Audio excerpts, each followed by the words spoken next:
Bonjour à vous toutes et à vous tous, je suis très heureux de vous retrouver pour une nouvelle vidéo consacrée à l'astronomie, un an après une vidéo concernant encore le même sujet, le passage d'un astéroïde très grand en avril 2020. Là c'est à peu près la même chose avec cet astéroïde qui passe peut-être encore plus près que celui de l'année dernière. On va essayer de voir ça ensemble et essayer de comprendre. Tout comme l'année dernière, il est toujours intéressant de faire une petite mise à jour au niveau des connaissances concernant cet astéroïde de l'année, le 2001 FO32. Celui-ci passera très proche, le 21 mars, sur notre planète. Alors, bien évidemment, comme vous le savez, sur la chaîne, on essaie simplement de comprendre certains phénomènes. Alors, bien sûr, hein, on nous dit une distance sécuritaire. Oui, mais bien sûr, concernant ma vidéo précédente, j'ai parlé de gravitation, notamment, et surtout, l'astéroïde en lui-même peut nous conduire à une réflexion plus poussée et être finalement humble face à la mécanique céleste. Bien entendu, sur ma chaîne, on reste alerte, on reste vigilant, on reste humble. Tout cela dans le partage d'informations pour approfondir nos connaissances, bien évidemment. Alors, un petit, un petit retour sur classique, hein, sur Cosmovision, sur la définition de l'astéroïde. Les astéroïdes sont de corps rocheux de dimensions inférieures à 1000 km, alors que celui-ci fait plus de 1000 km. Ah non, 1 km, pardon. Dépourvu d'atmosphère, que l'on rencontre principalement dans les régions internes du système solaire et plus spécialement entre les orbites de Mars et Jupiter, la fameuse ceinture d'astéroïdes. Depuis la découverte de Cérès, du premier d'entre eux en 1801, plusieurs centaines de milliers de ces objets ont été repérés notamment grâce au développement de l'astrophotographie, des télescopes de Schmidt à grand champ et plus récemment à l'aide du télescope spatial infrarouge ISO et à des programmes de recherche systématique automatisés, tels que Linéaire et d'autres. Tous les astéroïdes ne portent pas de nom, mais seulement leur numéro d'inscription dans le catalogue des astéroïdes, qui correspond normalement également à leur ordre de découverte. C'est ce que nous allons voir juste après. Il pourrait exister des millions d'astéroïdes. Les quatre plus gros ont une forme plus ou moins sphérique et une dimension qui permettent de les classer parmi les planètes naines. Cérès, qui rassemble le quart de la masse totale des astéroïdes, a ainsi un diamètre qui dépasse les 900 km. Dans leur immense majorité, ces objets sont de petits corps de forme plus irrégulière. Une trentaine d'astéroïdes seulement dépassent les 200 km. Moins de 1000 atteignent les 30 km et il pourra en exister autour d'un million entre 30 km et 1 km. C'est celui qui nous intéresse. En extrapolant, on peut supposer que la plupart ont des dimensions encore inférieures. Beaucoup ne doivent être gros que de quelques mètres, voire de quelques centimètres. Les petits météoroïdes. Un astéroïde qui devient une météorite à l'entrée de l'atmosphère. En somme, c'est l'idée du caillou décliné pratiquement à l'infini. Au total, ces objets représenteraient une masse 1600 fois inférieure à celle de la Terre. Les briques d'une planète banquée, bien sûr, si la plupart des astéroïdes présentent une forme irrégulière, c'est pour l'essentiel parce qu'ils sont des fragments d'objets plus gros qu'ils ont été brisés lors des collisions. Ces chocs plus nombreux et violents dans le passé continuent d'avoir lieu aujourd'hui. Des impacts avec des corps plus petits ont également criblé leur surface de cratère et recouvert leur surface d'une fine poussière appelée rigolite. Les importants dégagements de chaleur au cours de ces collisions doivent également avoir eu une incidence. Les minéraux qui en ont été affectés pour terminer. Mais de telles collisions n'ont pas nécessairement toujours été destructrices. La forme de certains astéroïdes suggère qu'ils sont composés de deux astéroïdes plus petits que l'ensemble. C'est ainsi qu'ils ont dû se former. Les plus gros de ces corps, mais aussi les planètes comme la Terre, par agglomération de blocs rocheux. C'est donc la seconde raison pour laquelle les astéroïdes sont de forme le plus souvent irrégulière. Les astéroïdes ne sont en fait que les briques survivantes d'une petite planète qui n'a jamais réussi à grandir et à se construire à cause des perturbations gravitationnelles induites par les planètes géantes. Pardon, et surtout, la première d'entre elles, Jupiter. Ils sont les héritiers qui ont subi des transformations physiques et chimiques plus ou moins profondes de mêmes planétésimaux qui ont servi à fabriquer à la Terre et les autres planètes telluriques une parenté qui explique l'orientation et l'importance de nombreuses études qui leur sont consacrées. Donc on a quelques gros astéroïdes, Cérès, Vesta, Pallas. Voilà pour la définition globale sur Cosmovision de l'astéroïde. Justement, cette info fait les belles pages de beaucoup de sites internet. Voyons voir ce qu'il en est. De manière générale sur cet astéroïde, comment on traite l'information au niveau mainstream. J'en ai choisi juste un site classique, worldin.news, sur cette information qui date du 13 février. L'astéroïde le plus grand et le plus rapide survolera la Terre en mars. À quoi s'attendre? On va voir ça. Donc là, on voit un peu... là, on est bien sur un plan décryptique, mais bon. L'inclinaison est à 38 degrés, c'est ce qu'on va voir. Puis c'est quand même assez excentrique comme orbite. Un astéroïde de la taille du Golden Gate Bridge en Californie survolera la Terre. Mars sera le plus grand et le plus rapide pierre de l'espace qui volera près de notre planète cette année. Un astéroïde géant s'approche de la Terre. Cela a été rapporté par Live Science.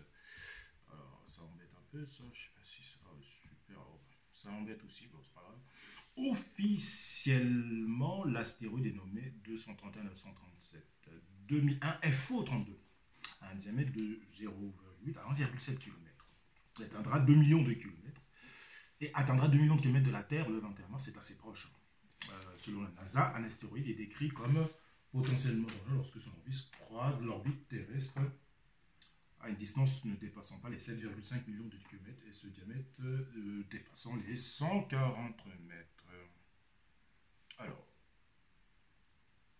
je suis désolé, je suis obligé de faire comme ça. Pour qu'on voit un peu mieux, le bureau de coordination de la défense planétaire de la NASA indique que de petits astéroïdes passent entre la Terre et la Lune plusieurs fois par mois et que leurs fragments brûlent dans l'atmosphère terrestre presque tous les jours. Les scientifiques ont également établi la vitesse à laquelle l'astéroïde se déplace. Effectivement, c'est un super bolide. C'est une Ferrari de l'espace. Ça fait penser un peu à la Tesla d'Elon Musk. 124 000 km/h, c'est assez terrifiant. C'est-à-dire 34 km par seconde. Bien évidemment. Ils nous disent cependant ne paniquez pas. Aucun astéroïde connu ne présente un risque significatif pour la Terre au cours des 100 prochaines années. L'explosion n'existe pas, bien sûr, mais il faut être vigilant. C'est pour ça que je fais cette vidéo, pour toujours nous rafraîchir la mémoire. C'est pas... voilà, il faut toujours être vigilant. Et approfondir les connaissances cosmologiques. Toujours intéressant. Actuellement, la plus grande menace connue est l'astéroïde 2009 FD, qui a une chance de 1 sur 714 de frapper la Terre en 2185. La NASA étudie des méthodes pour dévier les astéroïdes qui se heurtent à la trajectoire de la collision avec la Terre, par exemple par la force gravitationnelle d'un vaisseau spatial, pour tirer lentement les astéroïdes de leur trajectoire à une distance de sécurité. Il me semble que j'avais parlé de ça dans le récit Ibera, j'avais parlé de ça. Nous rappellerons plutôt que la NASA a rapporté que le jeudi 11 février, ça c'est plutôt par rapport au mois de février dernier. Donc voilà, voici maintenant une approche un peu plus technique sur Wikipédia, donc, tout simplement. Et puis ensuite Minor Planet Center, et puis ensuite Cosmovision et Space Reference. Cosmovision pour nous donner un peu plus de spécificité par rapport à la roche spécifique de l'astéroïde. Et Space Reference pour voir une simulation orbitale très très très intéressante. Bien sûr, alors très rapidement. Et puis ça nous permet de voir un peu comment ça se passe avec les astéroïdes de manière plus précise. Est un astéroïde 2001 FO32, on va voir comment ça se passe avec le nom pour la nomination, la désignation provisoire, classé comme un astéroïde potentiellement dangereux du groupe du groupe Apollo. Hein. Les astéroïdes Apollo sont un groupe d'astéroïdes géocroiseurs nommés d'après Apollo de 1862.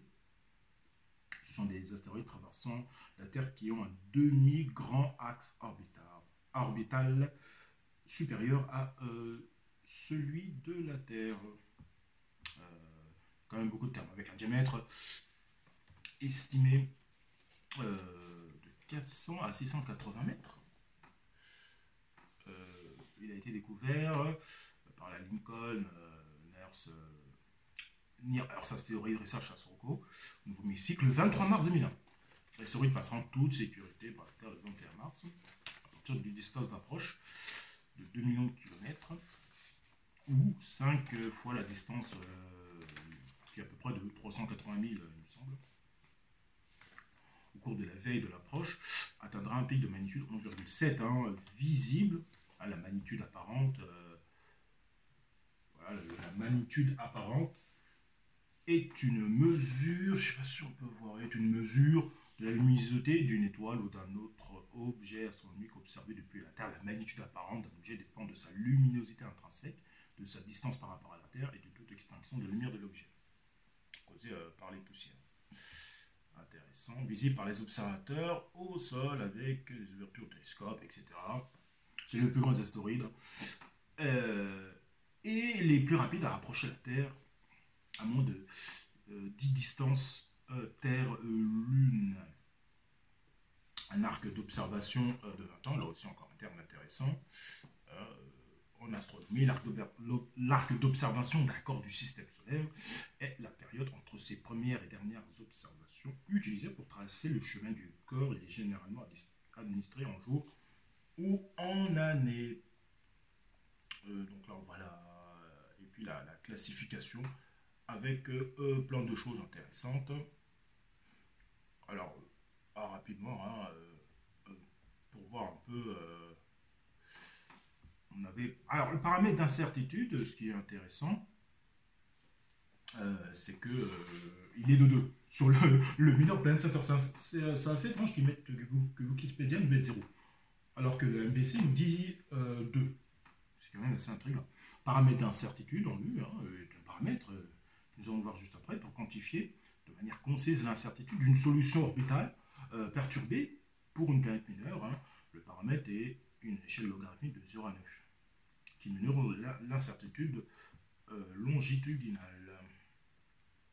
Alors, l'aphélie, bien évidemment, c'est la distance la plus longue la séparant du Soleil, hein, des îles à des points extrêmes d'un corps planétaire autour de son corps primaire, bien sûr. Et puis la périhélie, le plus proche, hein, bien évidemment,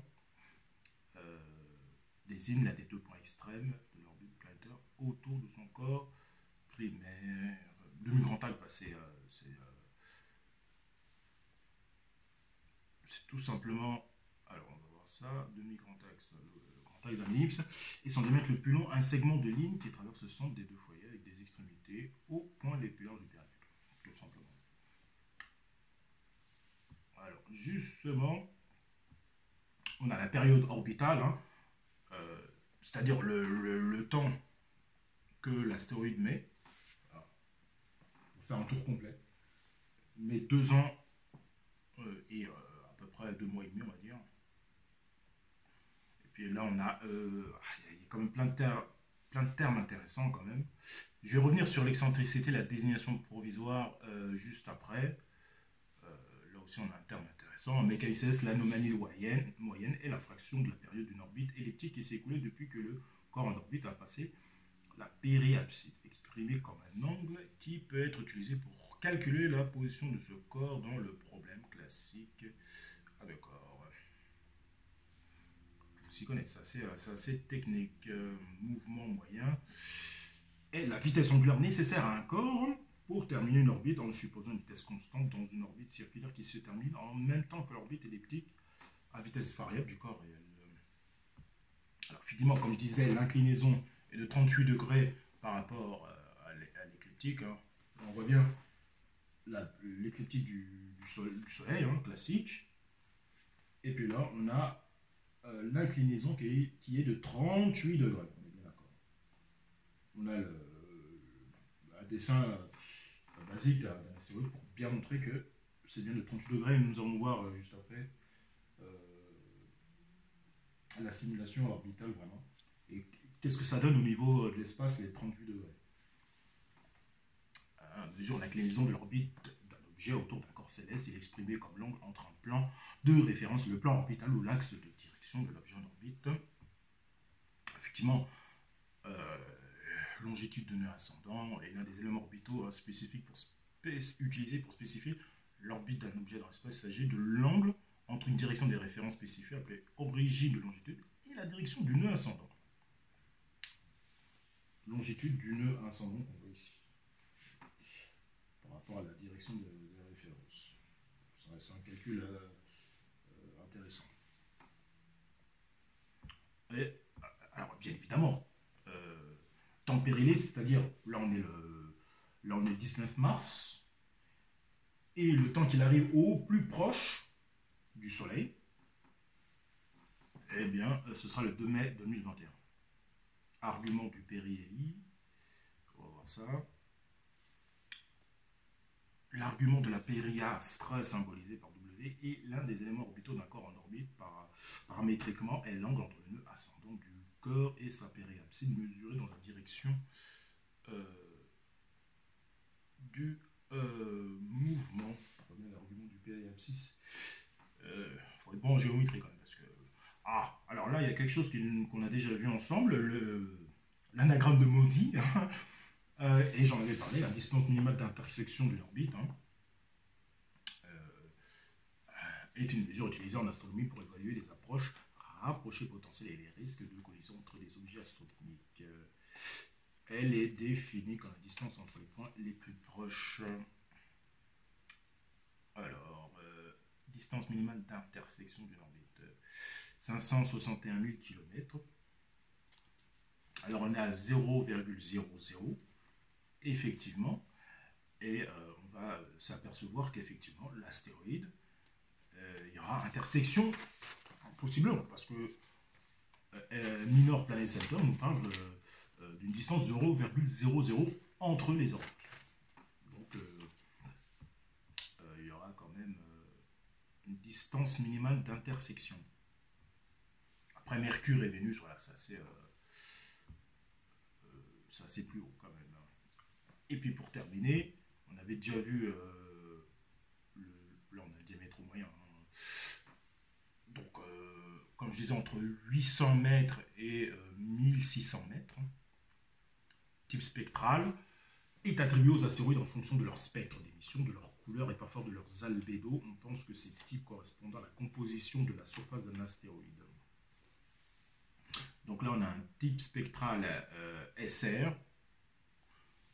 Les astéroïdes de type S sont des astéroïdes de type spectral indiquant une composition minéralogique siliceuse, d'où le nom. Environ 17% des astéroïdes sont de ce type, ce qui en fait le deuxième plus courant après le type C carboné. C'est ce que nous allons voir juste après. Alors, bien sûr, la désignation provisoire pour comprendre le nom 2001 FO32.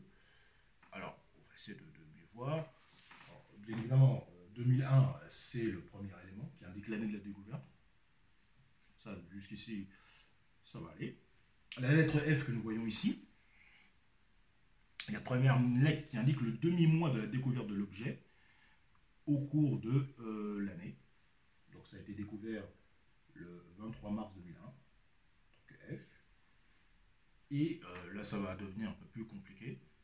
La deuxième lettre est un suffixe numérique indiqué lors de découverte.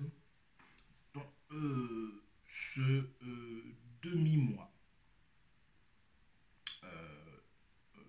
bien évidemment, donc, O est la 14e lettre, mais il est arrivé en 32e cycle. C'est la 14e découverte du 32e cycle. 32e cycle de 25 lettres. Alors on est bien d'accord, on a 25 lettres, voilà. Donc je répète, la découverte de l'astéroïde est arrivée en 14e position du 32e cycle. 32e cycle en cours. Donc j'ai calculé 31 fois 25, 775, plus le cycle en cours, le 32e, 14, on arrive à la 789e découverte. Depuis le 16 mars 2001. C'est quand même assez impressionnant. Donc d'où le nom FO3230 du deuxième cycle, 14e découverte du 32e cycle. Tout simplement. Alors je continue sur l'excentricité orbitale, parce que c'est quand même important. Alors ici ce qu'on voit en rouge, c'est que c'est très excentrique, et c'est quasiment le cas de l'astéroïde, et c'est le cas de l'astéroïde, hein, et à 0,8, on l'a bien vu, et là c'est elliptique, là c'est parabolique en vert, et c'est hyperbolique en bleu. Donc là, on est d'excentricité entre 1 et 2.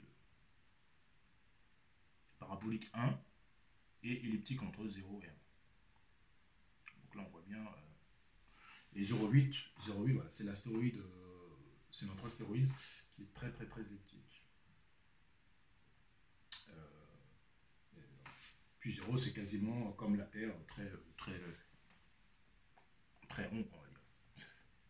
L'excentricité orbitale d'un objet insondé, qui est un paramètre sans dimension qui détermine la quantité par laquelle son orbite autour d'un corps s'écarte d'un cercle parfait. Une valeur de 0 est une orbite circulaire. Les valeurs comprises entre 0 et 1 forment une orbite elliptique. 1 est une orbite d'échappement parabolique. Et plus de 1 est une hyperbole. Le terme tire son nom des paramètres des sections coniques, car chaque orbite de Kepler est une section conique. En mécanique céleste, une orbite de Kepler est le mouvement d'un corps par rapport à un autre, comme une ellipse, une parabole ou une hyperbole qui forme un plan orbital bidimensionnel dans un espace tridimensionnel. Il est normalement utilisé pour le problème isolé à deux corps, mais des extensions existent pour les objets suivant un orbite de la rosette Kepler. C'est intéressant à savoir ça. La rosette Kepler est un système gravitationnel de corps plus lourds et plus légers en orbite sur un motif répétitif régulier autour du barycentre Coma. Il a été décrit pour la première fois par Kepler en 1962 et est un cas particulier de configuration centrale. Intéressant. Alors là, on se retrouve avec le MPC, Minor Planet Center, qui nous parle d'une incertitude de 2 quand même. Hein, là, je n'arrive pas. Donc je vais sur le site, je clique dessus. Bien évidemment, c'est quand même extrêmement intéressant. Alors on va traduire ça. Le paramètre afin de quantifier l'incertitude d'une solution orbitale perturbée pour une planète mineure de manière concise, MPZ a introduit le paramètre U. Il s'agit d'un entier compris entre 0 et 9, où 0 indique une très petite incertitude et 9 une incertitude extrêmement grande. Effectivement, on peut pas avoir je pense pas qu'on va avoir après un arc d'observation de 20 ans quand même.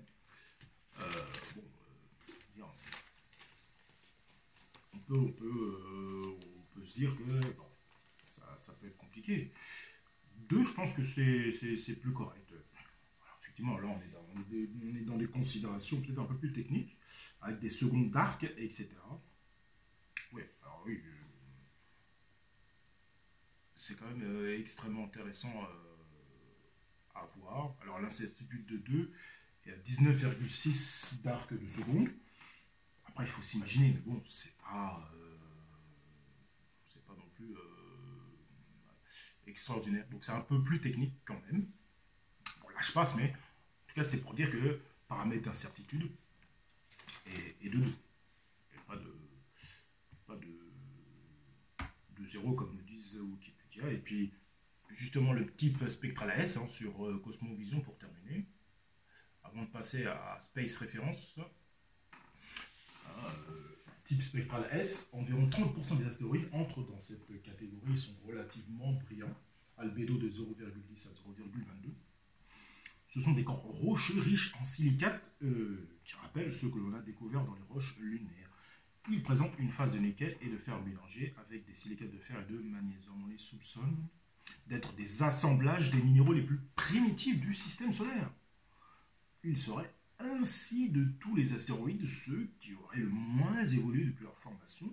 De taille généralement petite, ils forment la population typique des régions internes de la ceinture principale. Exemple Gaspra et Ida, survolés par la sonde Galileo en octobre 1982 et en août 1993 respectivement, et des groupes Apollo et Amor, Eros autour duquel s'est satellisé la sonde Mir par exemple. Un Amor de type S. C'est pas le même groupe que le groupe Apollo. Euh, alors, nous voici vers Space Reference, fantastique. Quand j'ai trouvé ce site, j'ai trouvé ça fantastique, notamment par rapport à la simulation orbitale. C'est assez impressionnant. Alors, les faits marquants, on les connaît. Hein. On va voir la simulation d'orbite. Alors, tourne autour du Soleil tous les 810 jours, se rapprochant à 0,30 unités astronomiques et atteignant jusqu'à 3,1 unités astronomiques. Son orbite très éthique, comme on disait, 0,8. Et sur la base de sa luminosité et de la façon dont il réfléchit à la lumière, le FO32 a probablement un diamètre compris entre 0,7 et 1,7 km. Ce qui le rend plus grand que 87% des astéroïdes, mais petit par rapport aux gros astéroïdes. Bien sûr, là, on a les approches dans le temps. L'image d'observation de l'orbite de FO32 est déterminée par des observations remontant au 23 mars 2001. Elle a été officiellement observée pour la dernière fois le 26 février 2021. Le MPC a enregistré 190 observations. C'est quand même extrêmement intéressant. Alors, qu'est-ce que ça nous dit? Alors, on va voir juste après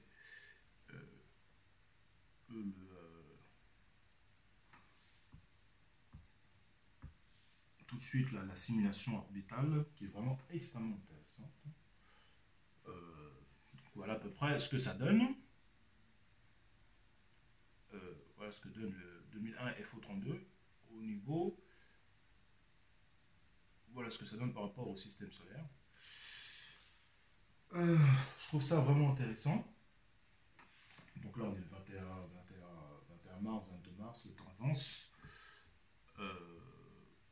Bon, j'aurais dû stopper la date.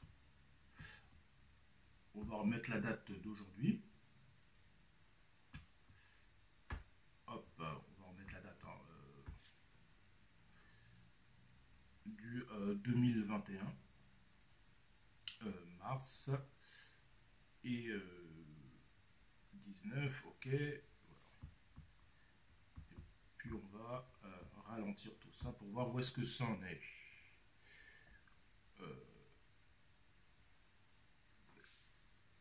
Voilà où est-ce que ça en est. Et puis après on peut lancer la simulation. C'est vraiment extrêmement intéressant de voir à quel point ça peut être proche. Ça va un peu plus vite. Voilà, bon, là à peu près, voilà la simulation. Hop. Voilà, ça passe quand même, ça passe quand même assez proche. Hein. Les deux, après au niveau astronomique, d'accord, mais là on voit bien que ça passe sur la même orbite quasiment. C'est quand même très très proche. Après, il faut se méfier quand même. Hein. Il peut y avoir des interactions électromagnétiques. Donc, alors, quand on voit ça, c'est intéressant. Hein.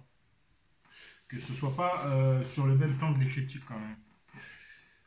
Alors, on va taper les autres astéroïdes. Par exemple, on va taper. Alors, le plus connu, c'est Apophis, bien sûr. Apophis. On va voir ce que ça nous donne. Donc, on va ralentir. De toute façon, pour Apophis, on va mettre la date qui nous intéresse. On va mettre 13. Ah non, c'est plutôt l'année d'abord. 2029, mois d'avril, 13. Vendredi 13, tiens, c'est pas. Voilà ce que ça nous donne à peu près.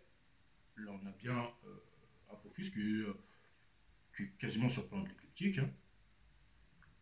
Et on voit que c'est très très proche de la Terre. Même l'orbite en 2029, c'est quand même assez proche. Et ça risque quand même. C'est quand même assez impressionnant, hein, mine de rien. On peut avancer que les astéroïdes, quand même, c'est quand même assez proche, hein, quand même, qu'on voit. Quand même assez, c'est quand même assez proche. Et puis là, voilà, bon, on va pas, là c'est juste pour voir les autres astéroïdes de la ceinture principale. Alors on va mettre Cérès, bien sûr, on le voit dans 2020, dans les économies 2020. On va voir Cérès déjà. Voilà. Et puis Vesta. Vesta, voilà aussi. Pour bien montrer que. Alors, hop là. Donc, on a Vesta et Cérès ici, qui sont sur le plan de l'écliptique, tranquillement. Alors que c'est la zone de la ceinture d'astéroïdes. Alors que ici, si on voit bien, je ne sais pas si vous voyez bien, ici on a le 2001 FO32 qui est issu de la ceinture d'astéroïdes, mais pas sur le même plan. C'est quand même assez intriguant. Il y en a d'autres, hein. Astéroïdes bien sûr. Euh, mais c'est assez étrange qu'il ait été découvert en 2001 quand même. Euh, c'est quand même assez intéressant. Et puis un dernier que je voulais vous montrer, c'est que c'est impressionnant, je trouve. Vraiment très très très intéressant pour voir des simulations orbitales de tout type d'astéroïdes, de tout type d'astres du système solaire, répertoriés, bien évidemment. Puis on va finir avec Eris.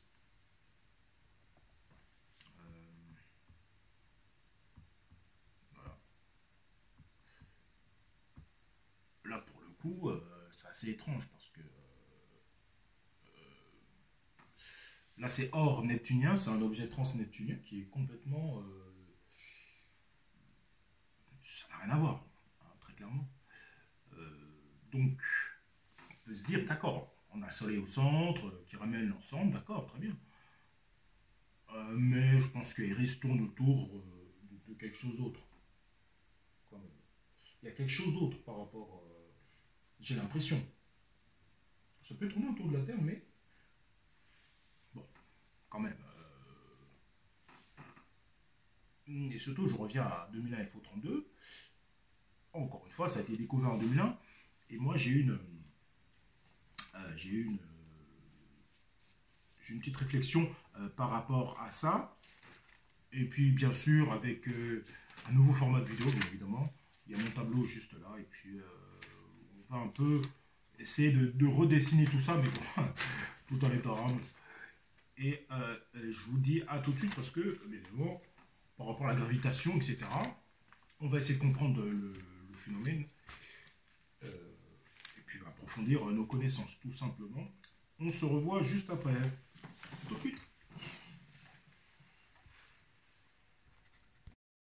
Alors, justement, comment pouvons-nous représenter ça un petit peu dans l'espace et essayer de schématiser effectivement cette simulation orbitale qui est quand même précieuse, extrêmement intéressante.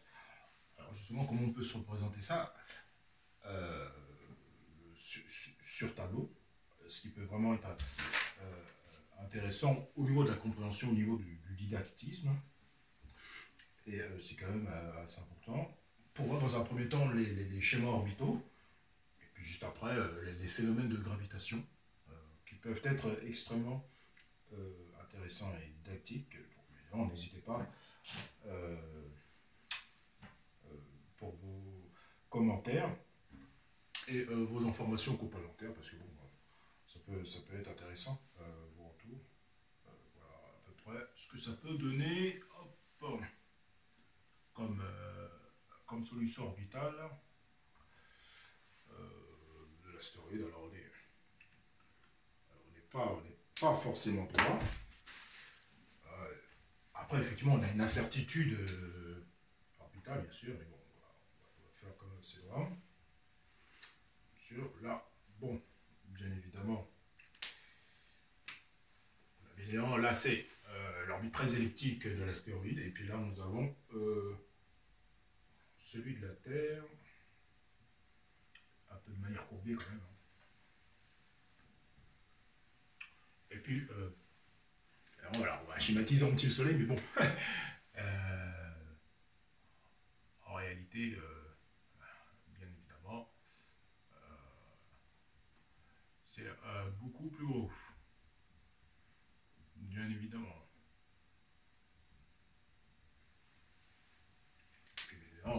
Là, on va. Alors, bien, on a Apophis, plein d'autres astéroïdes, mais bon, on va plus mettre les orbites des deux planètes à peu près pour schématiser. Hein. Ici, on aura Mercure et juste à côté, on aura Vénus.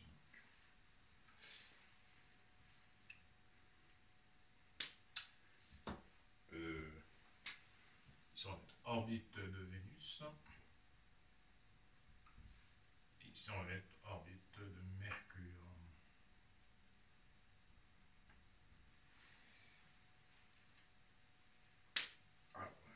Alors, ici, bien évidemment, l'orbite de la Terre.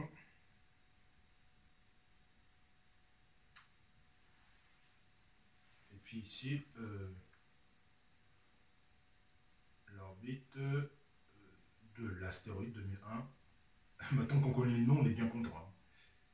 Parce qu'effectivement, quand il y a des scientifiques qui vous disent 2001 FO32, peut-être c'est compliqué. Donc maintenant, là, on sait. Ici, je vais un peu effacer pour montrer les trajectoires des orbites.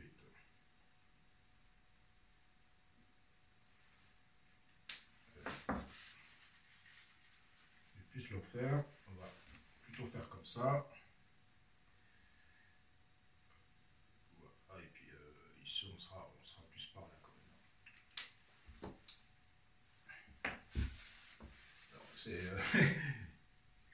C'est les joies du direct, comme dirait l'autre.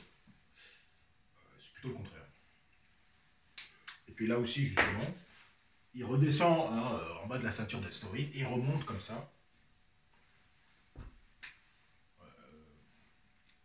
On va même changer ici, pour bien schématiser et pour avoir un peu de place après pour mes dessins ultérieurs. Hein, bien évidemment ici, justement, c'est le point chaud, hein, on va dire. Ici on a l'astéroïde, un petit caillou comme ça.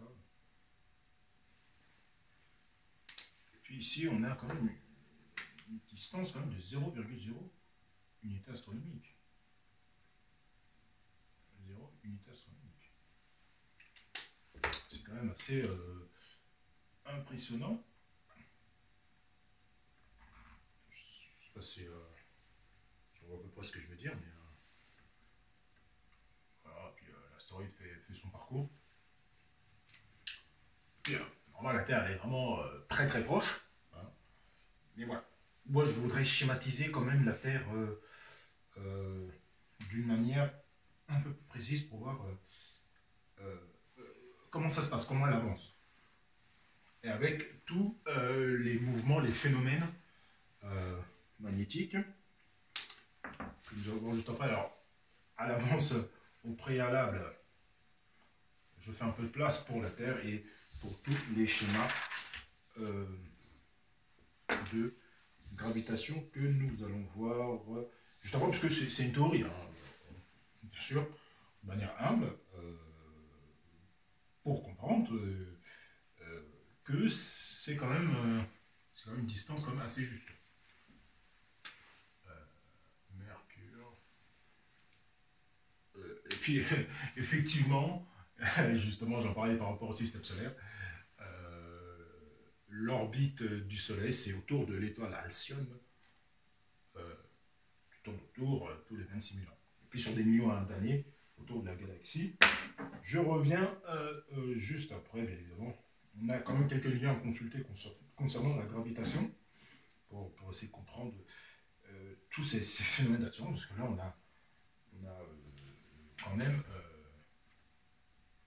plein de phénomènes intéressants à comprendre. Le 21 mars 21, ça c'est intéressant. Et je reviens juste après.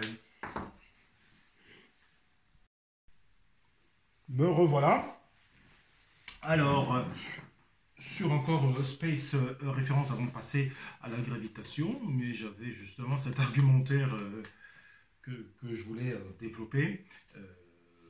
Et mon hypothèse, hein, car je pense que cet astéroïde a été dévié très peu de temps avant sa découverte en 2001. Car effectivement, les deux orbites, celle de la Terre et de l'astéroïde, se croisent à 0,00 unité astronomique. Eh bien, il y aurait dû avoir à un moment dans l'histoire de la Terre un impact. Donc, s'il a été découvert en 2001, c'est qu'il a été déclaré potentiellement dangereux en 2001. Donc, il a été dévié par une masse beaucoup plus grosse dans la ceinture d'astéroïdes, toujours sur un autre plan que les autres astéroïdes. Comme je disais, or cet astéroïde a été découvert en 2020 et pas avant. Alors que c'est un objet massif qui est en réalité massif qui est en réalité devenu potentiellement dangereux en 2001. Toute déviation géodésique, je vais revenir, produit une accélération gravitationnelle, d'où vient cette vitesse surréaliste. Effectivement, une vitesse de 34 km/s, c'est assez impressionnant. Il faut essayer de comprendre, tout simplement. Que cet astéroïde passe sur l'orbite de la Terre, mais ça a été détecté en 2001, et pas avant. Donc, un astéroïde d'1 kilomètre qui n'est pas détecté avant, c'est qu'il n'y était pas, tout simplement. Cet astéroïde, avant 2001, n'était pas sur la trajectoire orbitale terrestre. Tout simplement. Pour moi, c'est quasiment un fait. Hein. Donc, on voit bien où cet astéroïde a été dévié dans la ceinture d'astéroïdes. Pas du tout sur le même plan de l'écliptique. Donc, il y a un gros astre ici, sur un autre plan de l'écliptique, qui a peut-être une ellipse ou une trajectoire orbitale comme Eris, possiblement, on ne sait pas. Ou alors ça rentre à l'intérieur des systèmes, on ne sait pas. Il y a des planètes comme ça qui se baladent et on ne les connaît pas, tout simplement. Ça c'est un fait. Je pense, c'est une hypothèse très forte, et c'est quand même extrêmement important que je vous donne cette information, parce que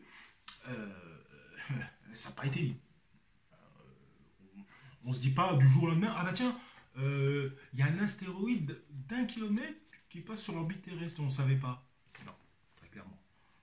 Oui, c'est un astéroïde qui a été dévié très récemment, d'où sa vitesse absolument monstrueuse, tout simplement. C'est quasiment implacable, là, pour le coup, pour cette information extrêmement importante. Après avoir bien compris sur le plan technique l'univers entourant cet astéroïde, une réflexion légitime, bien sûr, me vient à l'esprit notamment, faisant écho à ma dernière vidéo, c'est la gravitation et la force d'attraction qui peut en découler malgré ces 2 millions de kilomètres les séparant. De manière récurrente maintenant, hein, Jean Duperex nous expose la gravitation, toujours didactiquement sur son site.ch. Alors, la gravitation, voilà, la gravitation est l'une des 4 forces fondamentales qui agissent dans l'univers. Elle est causée par l'attraction des corps sous l'effet de leur masse. Cette force mystérieuse n'est jamais répulsive, mais toujours attractive. C'est elle qui explique la chute des corps sur Terre ou une autre planète, mais la rotation des planètes, des satellites et des comètes. Mais aussi la rotation des planètes, des satellites et des comètes. Si on prend deux objets matériels de masse m1 et m2, ils se trouvent à une distance l'un de l'autre, d'un centre de gravité à l'autre. Alors une force d'attraction F s'exerce entre ces deux objets qui s'attirent mutuellement. Donc c'est ce qu'on va essayer de voir sur le tableau.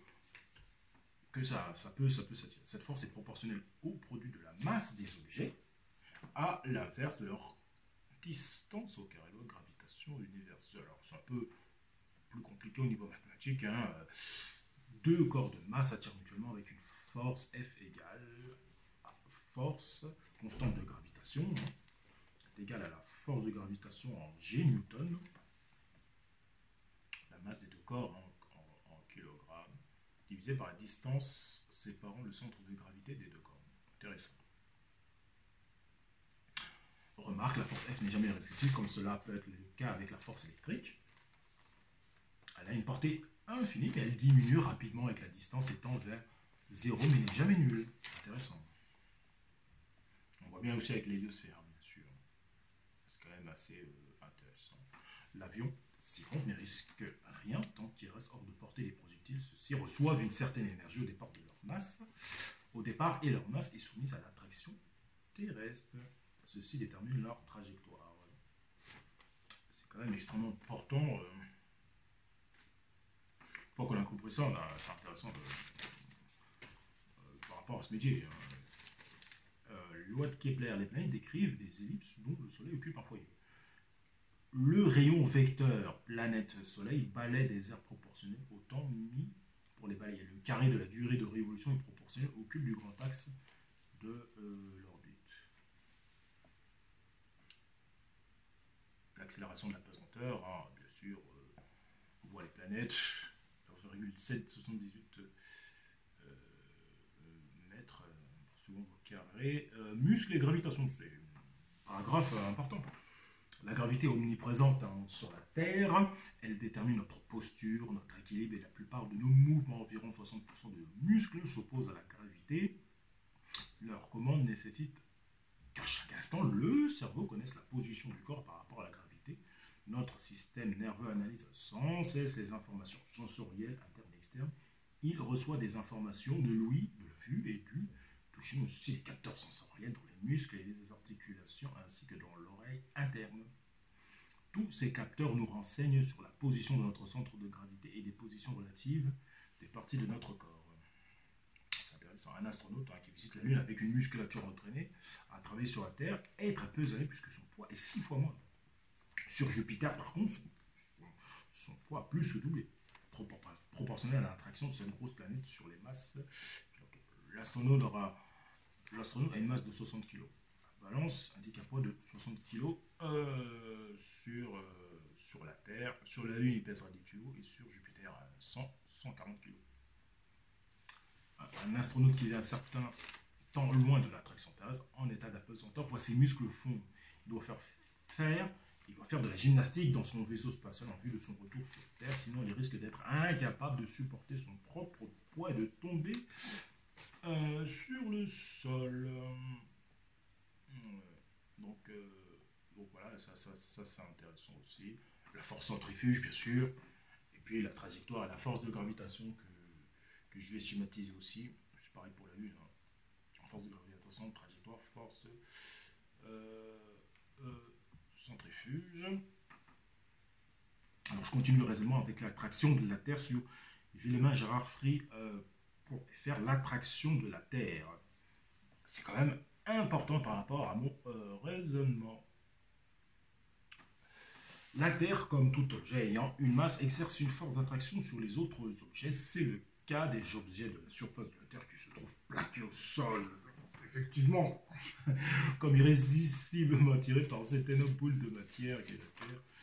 C'est le cas d'un astre proche comme la Lune, qui à tout moment est attiré par la Terre compte tenu par celle-ci.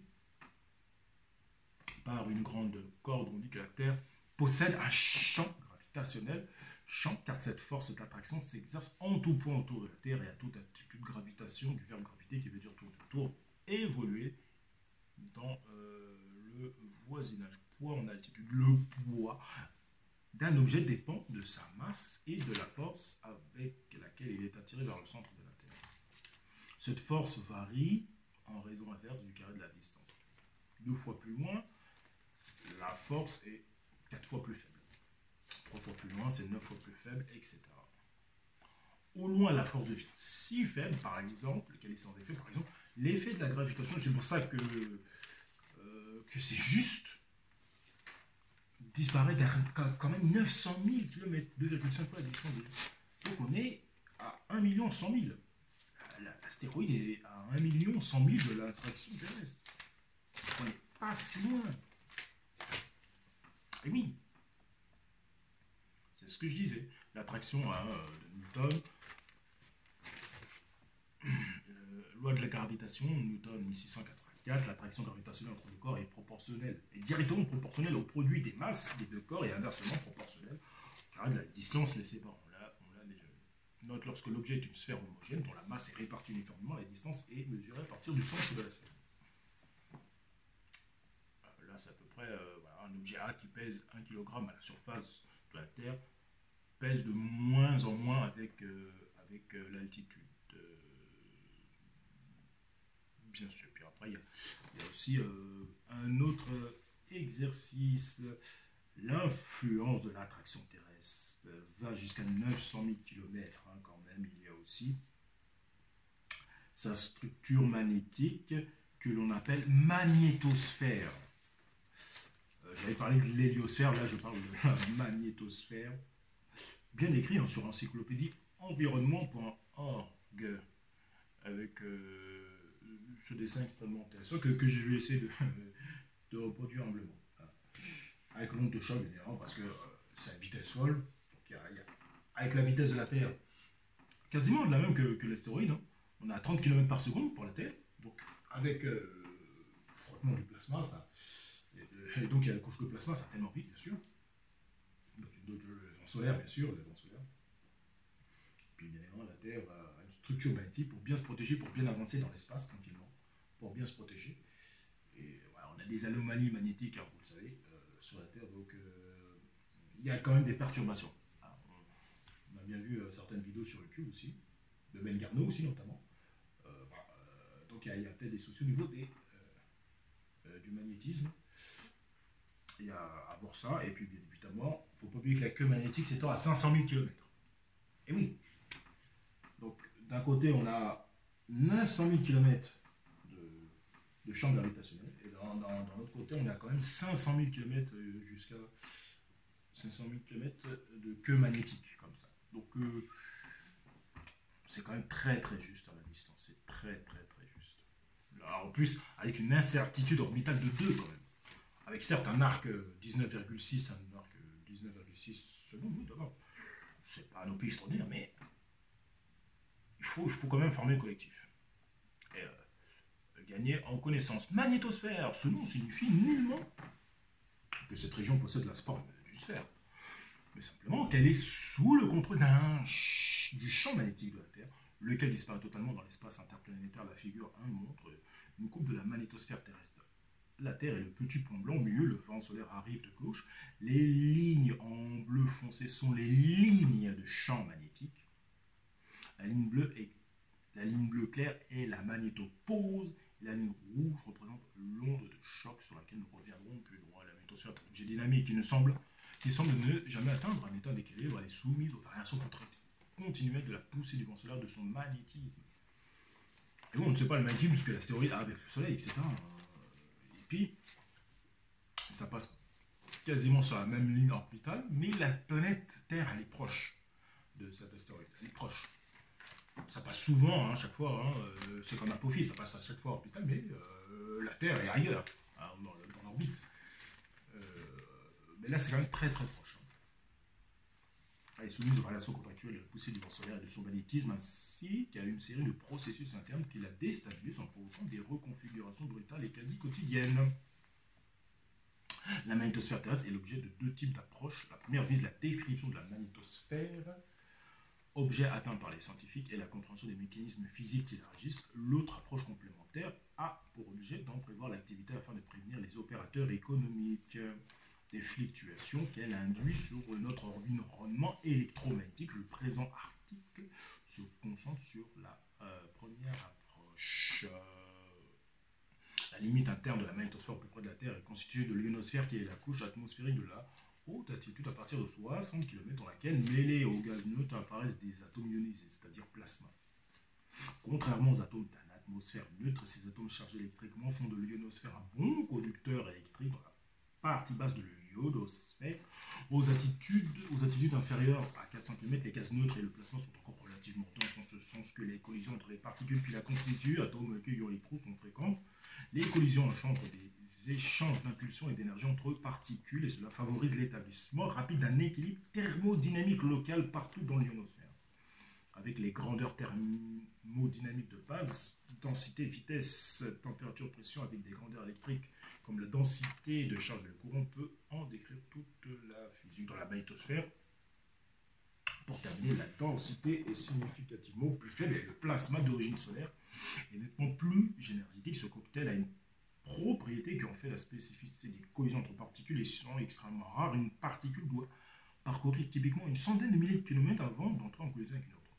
En termes scientifiques, le libre parcours moyen est d'environ 100 000 km, comme c'est aussi la dimension caractéristique de la magnétosphère, où on en déduit que le plasma de la magnétosphère est constitué de particules sans collision les unes avec les autres. On dit que c'est un plasma sans collision.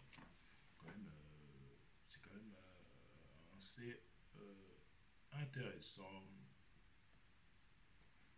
Donc on le voit, si la magnétosphère et le vent solaire n'existaient pas, pour terminer, le champ magnétique autour de la Terre sera un champ magnétique dipolaire, comme celui représenté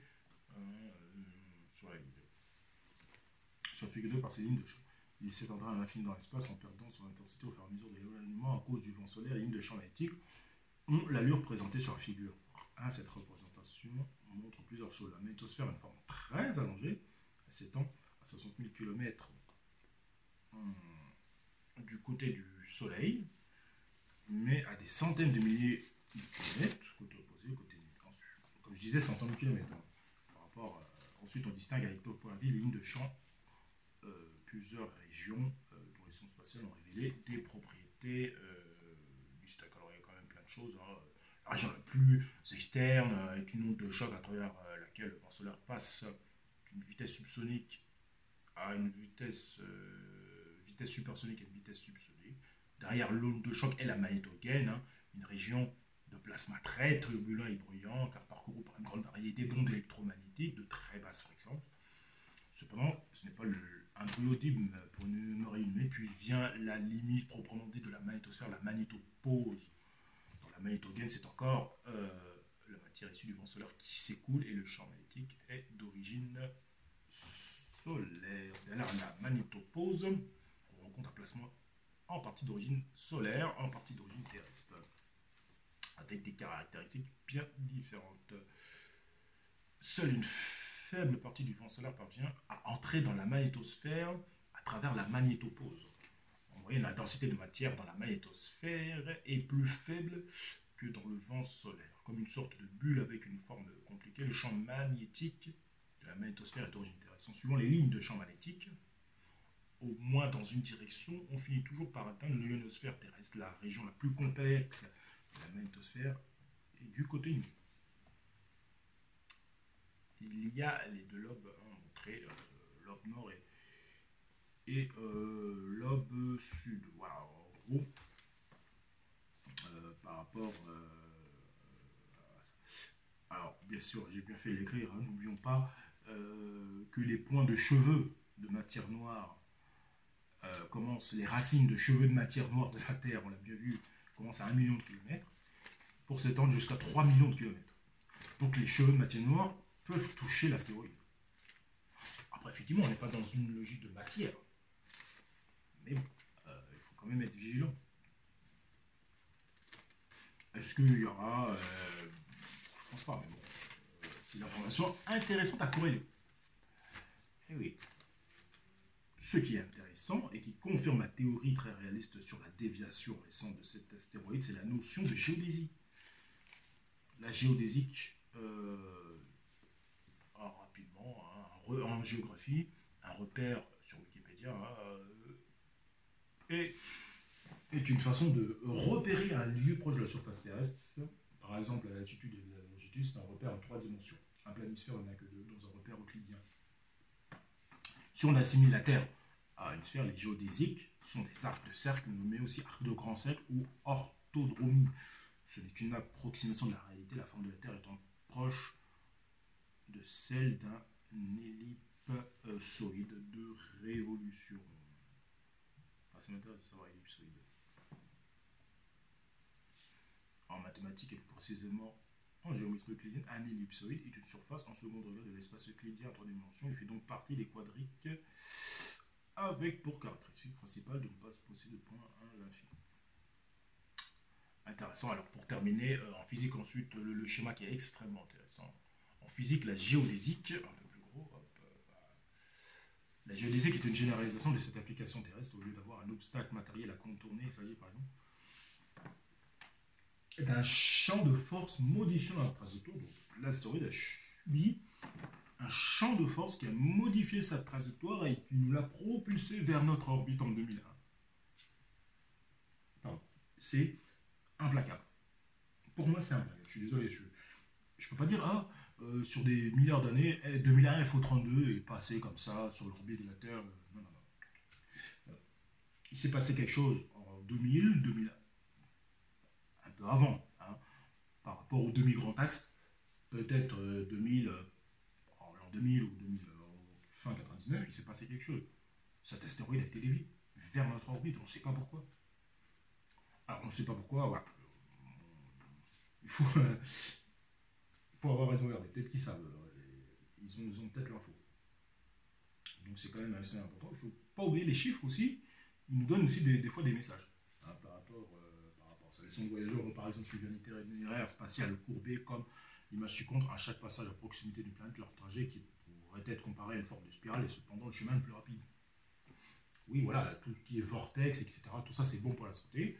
Oui, bien évidemment, l'acide désoxyribonucléique, l'ADN, bien sûr. Et puis, ma prochaine vidéo, c'est sur justement les vaccins, encore une fois, on va y revenir par rapport à tout ça. Leur trajet qui pourrait être comparé à une forme de spirale, cependant, le chemin le plus rapide, donc la relativité restreinte d'Henri Poincaré, j'ai pas oublié son nom cette fois-ci, évidemment popularisé par Albert Einstein, en reliant la matière à l'énergie, a permis d'appliquer le concept de géodésique à des éléments qui semblaient échapper, comme la lumière.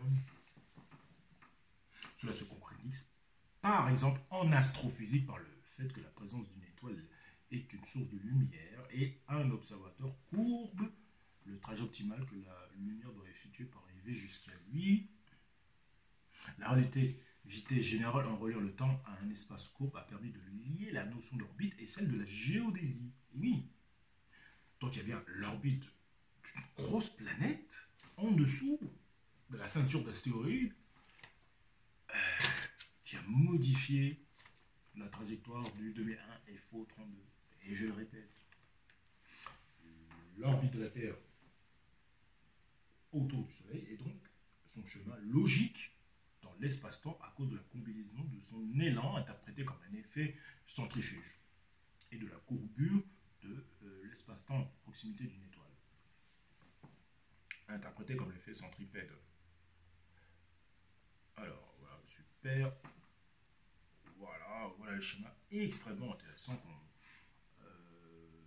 qu'on peut voir. Alors, effectivement, on voit le puits gravitationnel, on peut dire, de la planète avec sa masse. Et c'est ce que je disais. Bien sûr, si on peut schématiser l'astéroïde qui est autour du Soleil, comme ça. Mais il ne faut pas oublier la trajectoire d'une planète hypothétique qui aurait dévié l'astéroïde d'un kilomètre. Et lui donner cette vitesse surréaliste. C'est pas possible. Il faut s'imaginer, quand même. Il faut s'imaginer 34 km secondes. Quand on va en voiture, on fait 34 km en voiture.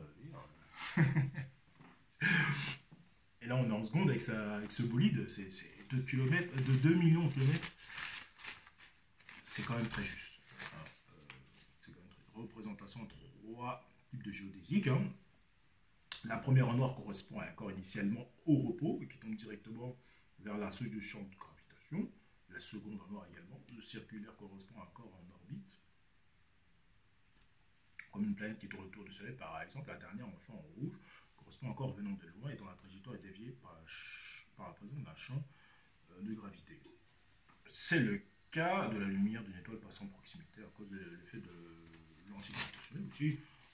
Dans l'astéroïde, là, effectivement, on a peut-être un peu pu schématiser le Soleil avec une Terre qui tourne autour et des astéroïdes. On a pu schématiser cela, mais effectivement, on peut très bien imaginer une planète qui avance et qui dévie comme ça des astéroïdes en passant, quoi. Ça peut être possible.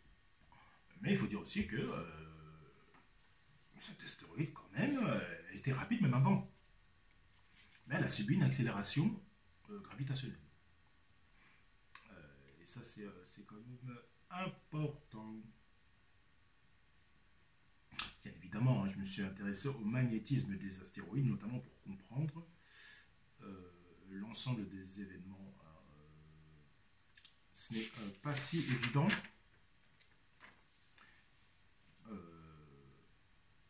Car on analyse cela par le prisme des astéroïdes tombant sur Terre, hein, devenant des météorites, bien sûr.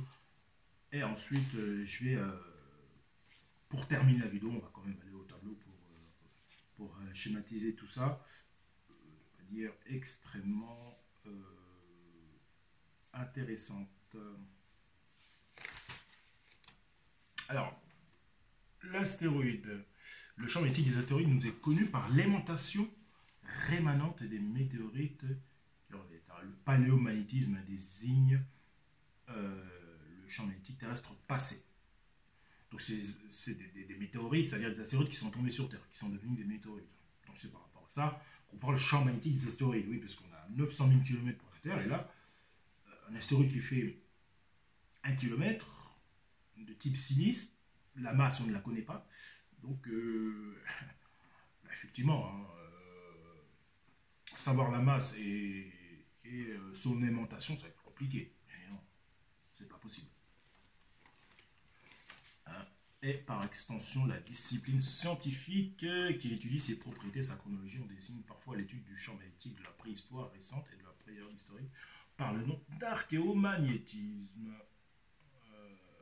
L'existence d'une aimantation rémanente dans les météorites différents types d'irrationnellement est connue depuis les années 60, mais son décryptage est resté longtemps difficile. Les différentes techniques de désaimantation contrôlée s'étant depuis considérablement améliorées, des résultats concluants se sont accumulés depuis le début des années 2000. De nombreuses météorites sont porteuses d'une aimantation thermo-rémanente, donc on peut montrer qu'elle a été acquise quand la météorite était encore au sein de son corps parent. Ces corps parents possédaient donc un champ magnétique et d'autres astéroïdes.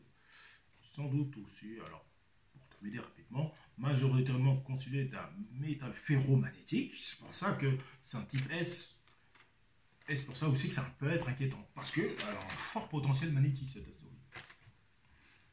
Majoritairement constitué d'un métal ferromagnétique, les météorites de fer sembleraient à première vue propices à la rétention d'une aimantation thermo-rémanente, témoignerait d'un champ magnétique créé par effet dynamo dans le noyau de leur corps parent. Une aimantation thermo-rémanente désigne le champ magnétique terrestre passé.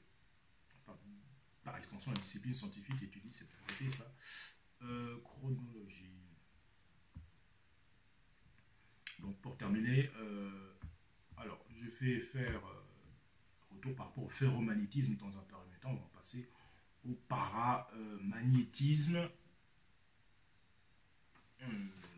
Donc, effectivement, hein, ça ne peut que nous amener au ferromagnétisme, voilà, tout simplement.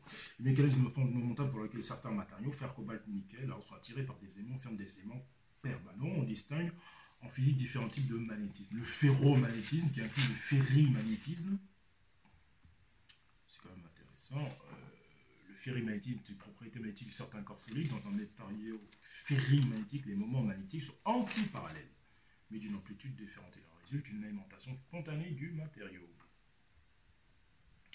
L'intéressant se trouve être à celui, l'origine des sons le plus important, c'est celui qui crée des forces suffisamment importantes pour être ressenti, qui est responsable du phénomène bien connu de magnétisme dans les éléments de la vie quotidienne. La matière répond faiblement au champ magnétique selon trois autres types de magnétisme. Le paramagnétisme, que nous vous intéresse. Alors, ici, je vais venir juste après sur le paramagnétisme. Hein. Le ferromagnétisme désigne la capacité de certains corps à s'aimanter sous l'effet d'un champ magnétique extérieur et à garder une partie de cette aimantation. C'est ça qui est. Cette phrase-là, elle est choc. Elle est quasiment choc. Je répète, le ferromagnétisme, possiblement, de cette astéroïde, est quasiment obligatoirement. Hein, puisque là, c'est quasiment un fait, hein, qu'il a été dévié 99 ou 2000, de manière certaine. Plutôt en 2000, je dirais. Vu qu'elle a été découverte, mais on ne sait pas à quel endroit elle a été découverte. Ça, c'est compliqué.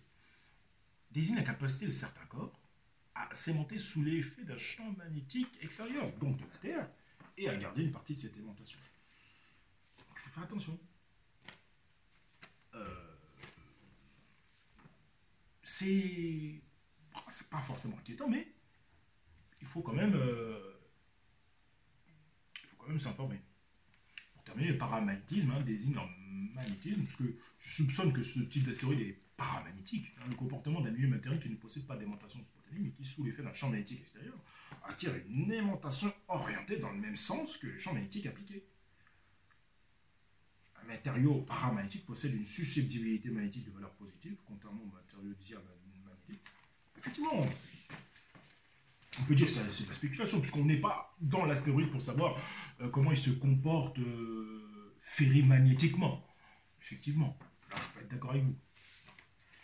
Ça reste une hypothèse inquiétante, quand même. Hein. De se dire que le champ magnétique va être orienté dans le même sens que le champ magnétique. C'est quand même important. L'aimantation du milieu disparaît lorsque le champ d'excitation est coupé. Il n'y a donc pas de phénomène d'hystérésis comme pour le ferromagnétisme. Donc voilà à peu près, on va pour terminer cette séquence. On va schématiser tout ça pour voir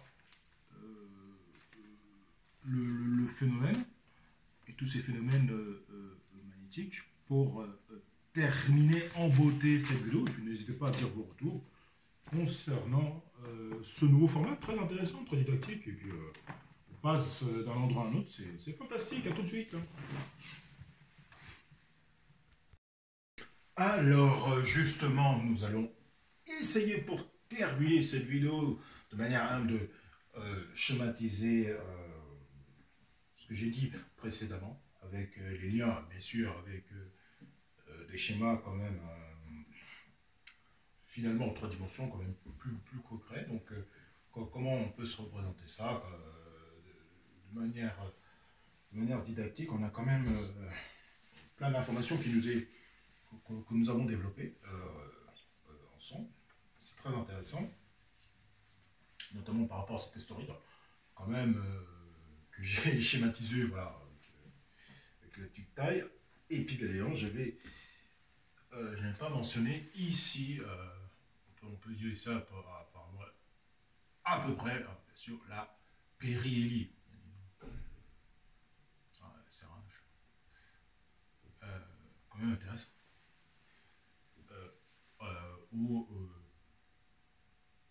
Au 2 mai, c'est ça, au 2 mai 2021.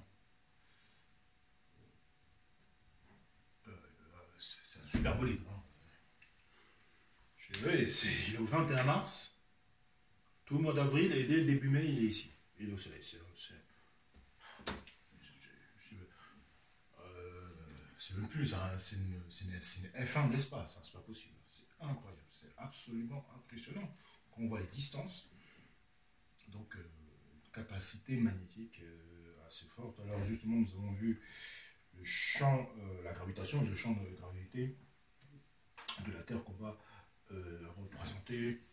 Bien évidemment, on ne va pas oublier, bien sûr, hein, le vent solaire, avec ici les lignes magnétiques de l'héliosphère, on en avait parlé. Hein. Pour mettre un 4e sur V, avec cette aiguille et potentialité dont je parlais. ici on va marquer vent solaire. Hop là. Quand même assez important, faut pas l'oublier. Alors, toujours avec euh, mon feutre rouge, bien évidemment, l'onde de choc, bien sûr, parce que alors on a une représentation, on avait vu la représentation en 3D là, par rapport au système solaire, comme ça tourne comme ça. C'est pas évident de se représenter comme ça en 2D, mais on estime que voilà, la Terre fonce comme ça, à 30 km seconde aussi, hein, c'est quand même c'est toujours impressionnant. On va essayer de bien faire parce que c'est important. Avec ici une onde de choc. Ça c'est intéressant. Ici on a marqué onde de choc. À 30 km secondes, on peut se le dire, c'est quand même intéressant. Là on est à 34 km secondes aussi, donc ça se relève là aussi à son onde de choc à son niveau.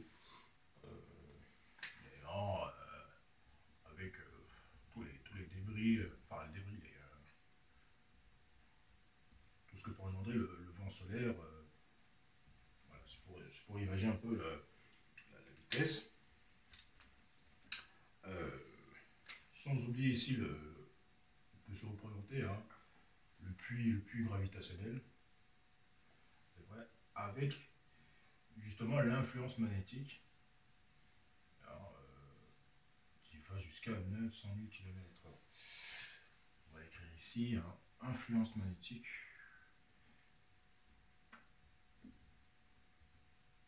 Influence magnétique jusqu'à 900 000 km. C'est quand même impressionnant. Là, il y a quand même, il y a quand même 1 million de kilomètres. Alors, on peut se dire il y a 1 million de kilomètres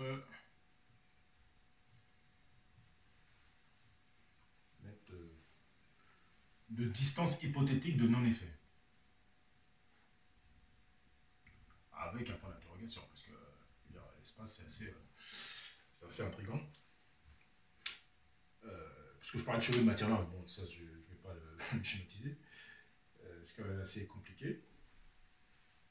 Mais là, on a une influence magnétique de 900 km, et puis voilà. Et donc, tout ce qui est le jeu, des vitesses, etc., on ne sait pas. Effectivement, j'ai hypothétisé par rapport à l'alimentation possible, puisque c'est du ferromagnétisme, c'est de type S. Donc, on ne sait pas. Donc, il faut quand même intéressant. Bien sûr, on va schématiser ici avec à l'intérieur la gaine, la fameuse magnétogaine, et ici la magnétopause tout autour. Bien évidemment, ici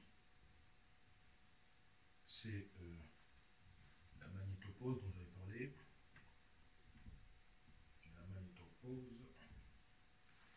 Ici une autre couleur hein, pour qu'on voit la différence. La magnétogaine.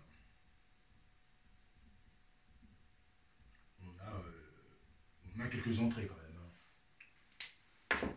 On a quand même quelques entrées de débris de temps en temps.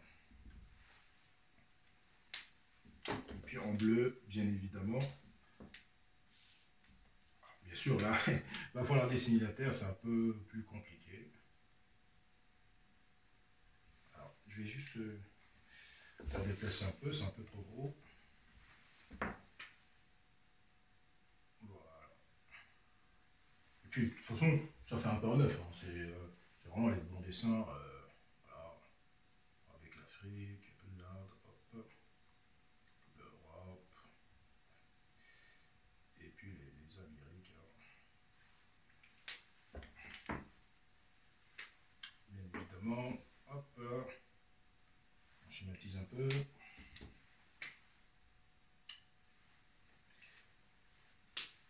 qu'est-ce que nous avons? Nous avons bien évidemment ces fameux cornets polaires, les lignes de queue magnétique. Ici, à la manière d'un tétard, hein, bien sûr. La queue magnétique qui s'étend à 500 000 km. J'écris pas fameux, mais 500 000 km, c'est intéressant. Cette fameuse queue magnétique. Ici, couche de plasma, bien sûr.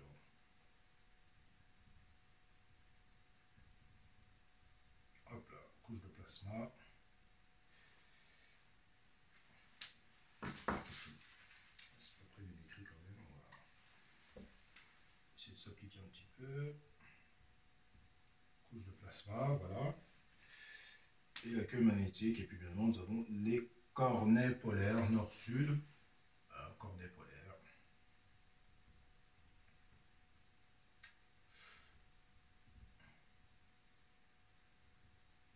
Ici, nord. Et puis ici, on va marquer juste celui-là. Bien évidemment. Avec les lignes de champ magnétique de cette façon-là. C'est vraiment très très bien pensé, hein, de manière très intelligente. Et puis ça fait penser effectivement à un être aquatique, hein, tout simplement, qui va comme ça dans les terres. C'est assez impressionnant que le soleil qui est caché par un nuage. Puis ça fait aussi penser aux cheveux de matière noire aussi, hein, les lignes magnétiques. C'est vraiment assez impressionnant ces lignes magnétiques. Puis ça fonce quoi, avec ces lignes de magnétique, ça fonce tout. Voilà. Donc on a un être vivant ici, mais qui a des protections. À la manière de l'aura, que chaque être humain a, de l'aura, et la Terre à son niveau, hein, ces lignes de champ. C'est assez impressionnant, finalement, ça fait penser à la nature, à un animal de la nature, une araignée, un être aquatique, un poulpe ou autre chose.